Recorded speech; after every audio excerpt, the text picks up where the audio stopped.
तर अशी अनेक पुण्याईची कामं आपण घाटकोरमध्ये केली. आजही कुणाच्या घरी मृत्यू झाला तर माणुसकीचा जेवणाचा डबा रामकदमच्या घरून 16 वर्षात कधीच चुकला नाही. आजही रक्षाबंधन घाटकोरमध्ये 15 दिवस चालतं. उद्याही रक्षाबंधन आहे. रक्षाबंधनची रांग 2-2 किलोमीटरची लागते.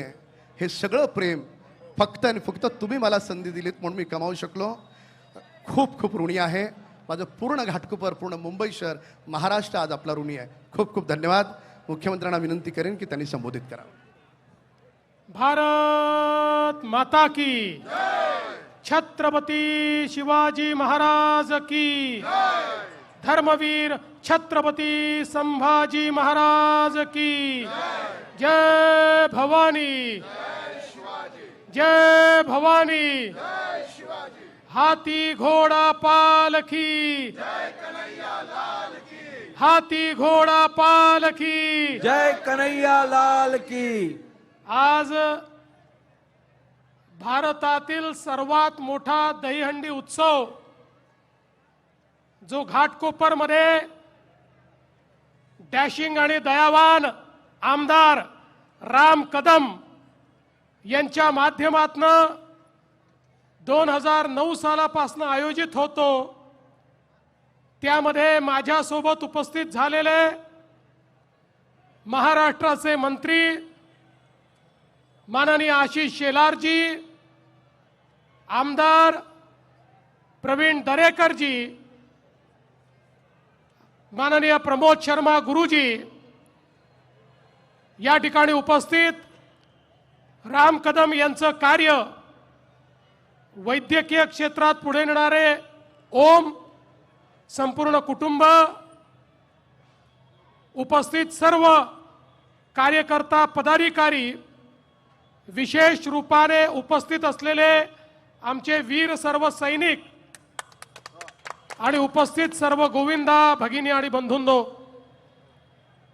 मला अतिशय आनंद आहे की ही हंडी सिंदूर ऑपरेशनला समर्पित अशा प्रकारची या ठिकाणी राम कदम यांनी सुरू केली.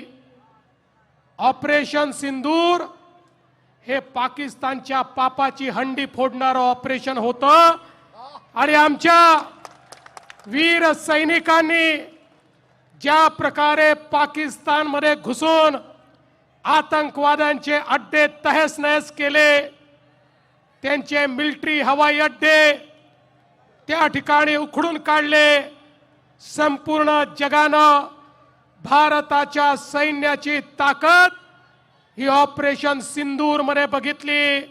संपूर्ण जगाने भारताचे प्रधानमंत्री नरेंद्र मोदीजी हे ज्यावेळेस सांगतात पाकिस्तान के इरादों को मट्टी पलीत कर दूंगा, त्यावेळेस कशा प्रकारे पाकिस्तानला माती मोल करण्याचं काम हे प्रधानमंत्र्यांनी केलं हे देखील संपूर्ण जगाने बघितलं. आणि म्हणून अशा आमच्या सैनिकांना सलाम करण्याकरता, मानवंदना देण्याकरता दहीहंडीचं आयोजन रामभाऊ तुम्ही केलं. मी तुमचे लाख लाख आभार मानतो. रामभाऊ केवळ आमदार नाहीत तर अडल्या नडल्याचं, गोरगरिबाचं, दीनदलिताचं एक असं स्थान आहे की ज्याला गरज आहे त्याच्याकरता रामभाऊ आहे. ज्याला कधीही कुठल्याही गोष्टी करता कुठे जावं असा प्रश्न पडला, त्याने रामभाऊच्या दारी जावं आणि रामभाऊ त्याच्याकरता उभे आहेत. अशा प्रकारचं काम करणारे आमचे राम कदम यांचंही मनापासून अभिनंदन करतो. आणि अतिशय सुंदर थर लावणाऱ्या आमच्या या गोविंदांचं मनापासून अभिनंदन करतो. आपल्या सर्वांना दही काल्याच्या शुभेच्छा देतो. जय हिंद, जय महाराष्ट्र. लोकशाही मराठी ऐका, पहा, जागरूक रहा.